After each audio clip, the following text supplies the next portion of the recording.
Hello everybody and welcome back to another art video. I'm Orange Zeppelin and today we are busting open another ARTSNACKS box. This is for the month of July. So let's see what we got. I actually already know what's in here because as you can see it's open, but you guys don't know what's in here. We have Strawberry Dum Dum Pop. Let's take a look at our menu. Try to have things not slide down my desk. You might have noticed my desk is at an incline. Things occasionally try to make an escape. So, what have we got? We've got this month's sticker. We've got the Daniel Smith Extra Fine Watercolor Stick. I'm really curious about this. I have not used anything like this before, anything like a watercolor stick, so that will be very interesting to see how that is going to work. We have I'm doing this slightly out of order. We have the Unipin Fine Line Brush Pen, the Princeton Lauren Series 4350 Golden Synthetic Brush, round size 2. And we have two Faber-Castell Polychromos colored pencils. This will be interesting to see how these compare more to something like a Prismacolor, which is what I like to use the most. So let's get my sketchbook out. Alright, sketchbook is out and I just got a little bit of water to see how our watercolor stick is going to work. Let's take a look. Let's actually start just by I'll make a few marks on the paper and see what happens. Now let's see. Got our brush. Get it nice and wet. I should have let my brush sit in this water a little bit so it can absorb a little bit more. Let's see what happens here. As I'm curious if this works anything like a cake of watercolor, if that is the proper term to use there. Let's see. This isn't the best paper test this out with, but I think this works a little more like a watercolor pencil or even a watercolor crayon, so that'll be nice because I do like working with both of those. Alright, now that we have made a completely unidentifiable blob, let's test out this pen. Let's see what we're getting here. So this is interesting. It's a fairly fine brush pen. I almost feel like it's weird I don't know, there's something about the narrowness of the brush and the width of the pen that's weird, but that's just me being weird. I don't know. Let's see. There we go. It needs a little more pressure, I think, in order to get a more solid. There's a cat hair on my paper. There's cat hairs on everything I own. Alright, so now we've got ourselves our colored pencil and they are in... What does that say? What is that? Delfter Blue. Delft. Oh, here, Delft Blue. I was looking at the German one. That doesn't really make it any more clear. And then we have Prussian Blue. All right. So we have kind of a complementary color scheme for this box. We've got, that one is the Prussian Blue. This one is the Delft Blue. It's almost like an ultramarine, but it's a little more on the purpley side. I like this particular shade of blue a lot. That one is the one I like the most. So what are we gonna make with our 2 shades of blue and some yellow? Oh, let me find a pencil sharpener here. This is the pencil from the previous ARTSNACKS box, the draughting pencil. I know they said it's pronounced drafting. I call shenanigans. That clearly says draughting. Alright, let's...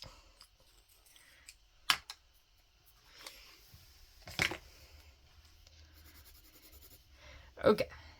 So what sort of thing can we make where we've got all of these colors? The first thing that's coming to mind is actually either a crow or a raven. Let's come up with a little composition here. I like to do these kind of closed box compositions with my subject overlapping a little bit. I might actually want to pull up some reference of a crow.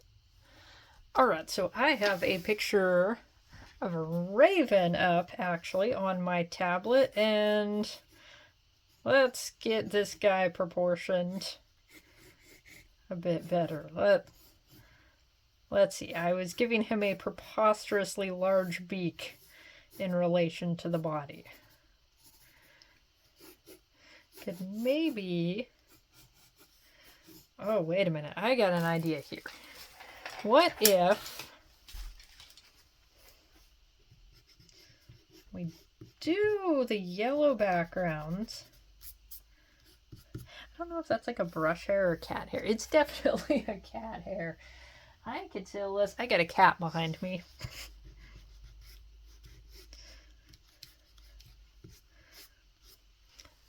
There. And then my pencils are sliding down my desk. Oh my goodness.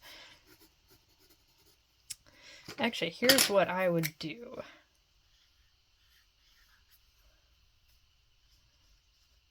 We're gonna...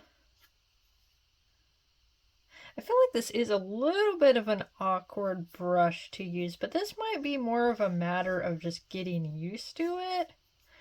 Because I have some brushes that feel a little odd. That felt a little odd at first. And then after a little bit of practice, you start to get a little more used to it.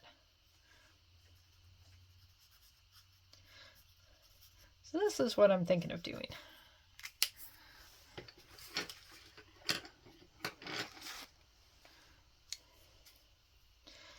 Because crows and ravens have a bit of almost a blueness to them, I think. If the light hits them just right.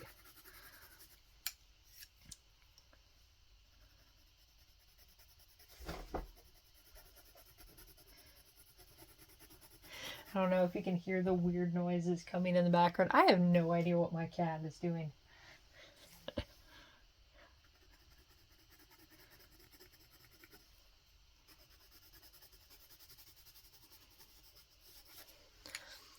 Okay, so that, I think we got ourselves a neat composition there.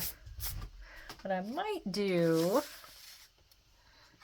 because I very often do finished pieces in my sketchbook, might actually just do our piece right over here. Let's mark some things out. Okay, I'm actually going to use a lighter pencil for my sketching.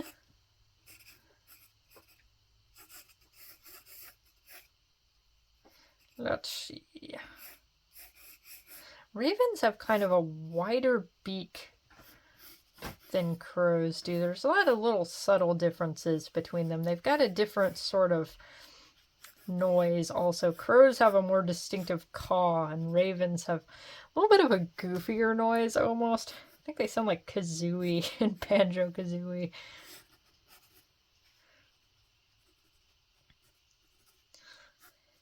All right, and now the real question is, what order do I want to do this in? Because I didn't water and fade proof. So if it is waterproof, we shouldn't be too worried about how this works.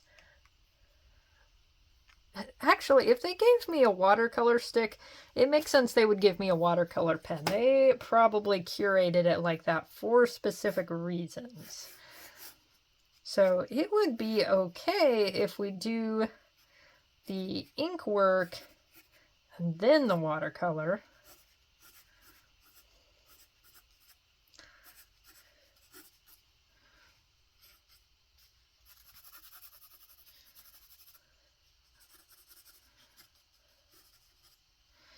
I'm probably gonna cut some of the dead air out just for the sake of brevity.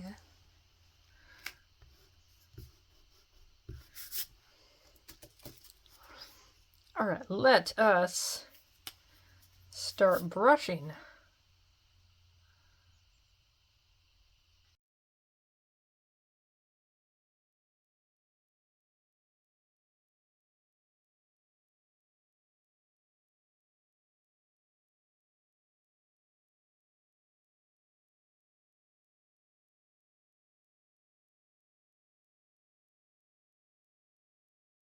I don't necessarily want to grab tools that weren't in this box because I would like to just do a showcase this specific box, but I do really want to add in like one other black pen. I'm also giving this guy way too big a beak. I wonder, can we just like fill him out more in the front?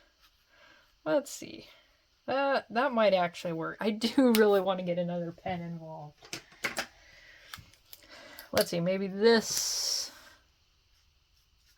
guy. No. Or like maybe this. Okay, so we're gonna cheat a little and we're gonna get this pen involved. We're gonna just fill this guy out a little bit more because this is something that a fine pen isn't gonna be super great for.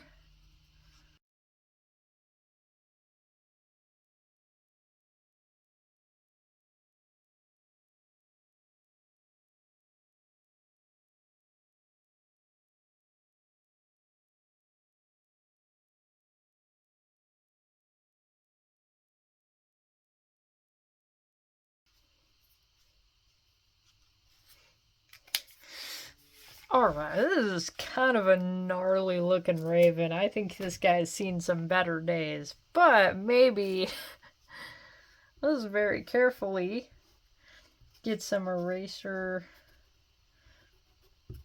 get some of the pencil marks out. I don't know how fast this dries. You can see some spots around the eye are still a little wet. Let's see. So I'm gonna start with the Prussian blue, I think, have kind of a base layer, and then I'm gonna add the Delft blue in for a little more shadow.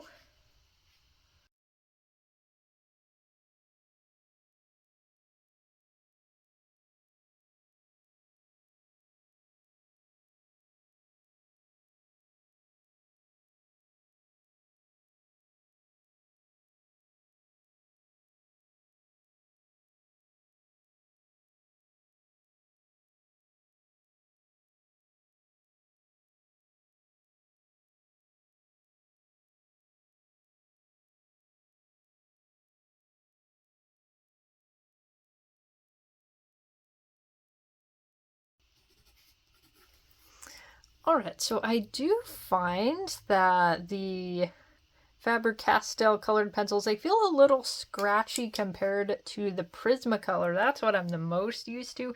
I don't think it's bad though. And let's see if I can do a little more color blending. Because that's one of the things that's I like a lot about Prismacolors is they blend really well. I like that a lot about them. I think these actually blend pretty well too, though. So that's a thumbs up from me. You can do a lot of good blending. Really, anything is better than a Crayola. Or actually, I shouldn't even knock Crayola.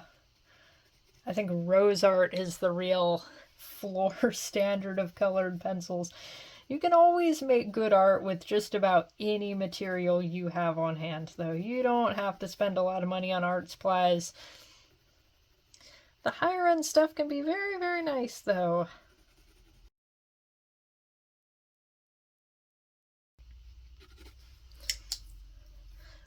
Okay, is he mostly done? I might add a little bit more of the pen.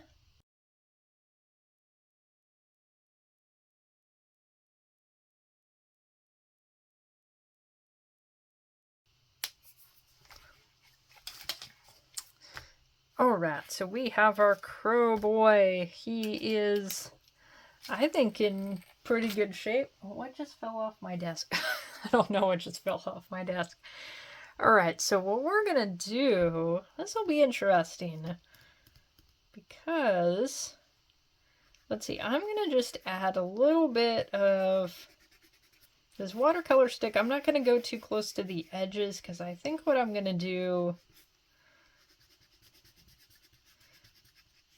kind of blend out towards the edges and towards my crow, raven, guy whose species changed like 3 times in this episode.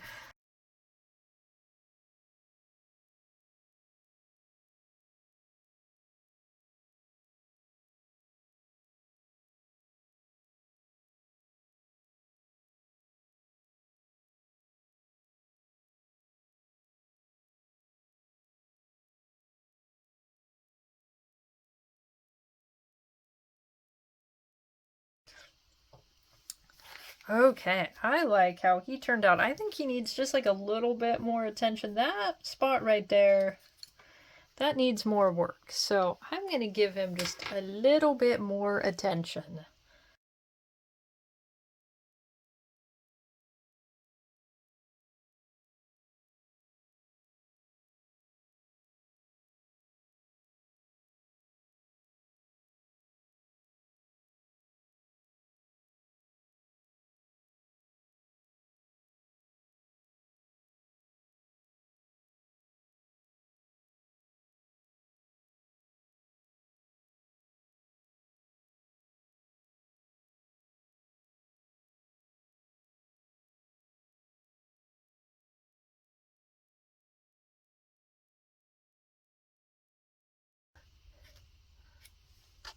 Alright, is that looking done? I kind of don't like how I just did the border. I also, this is definitely not the paper to do any watercoloring on. I've got some bumpiness. It's a little difficult. I'm going to make this a little sketchier. I like to make my borders kind of sketchy.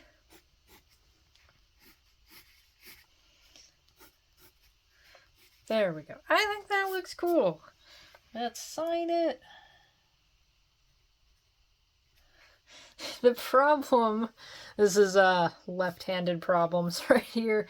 It's so hard to not put your hand in the watercolors, so that's why usually when I watercolor things, I let it dry completely, and then I'll start putting my hands on it, lest I make a little bit of a mess. But, of course, now I'm tempted. Now I'm tempted just like a little bit. Just, oh my gosh, I'm going to put my arm back in it.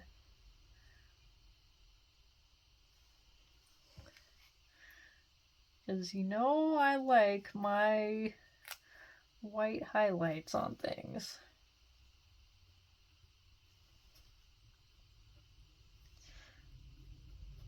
It's actually a little bit hard to see. It's probably getting too close to the watercolor, and that's why it's...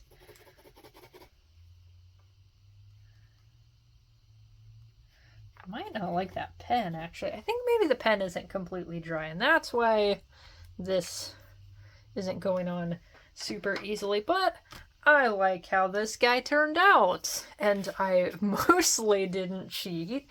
The only things I used that were not in the box, that was my pencil, and then there was this pen right here, and then my white highlights, because I can't help it. I love doing that.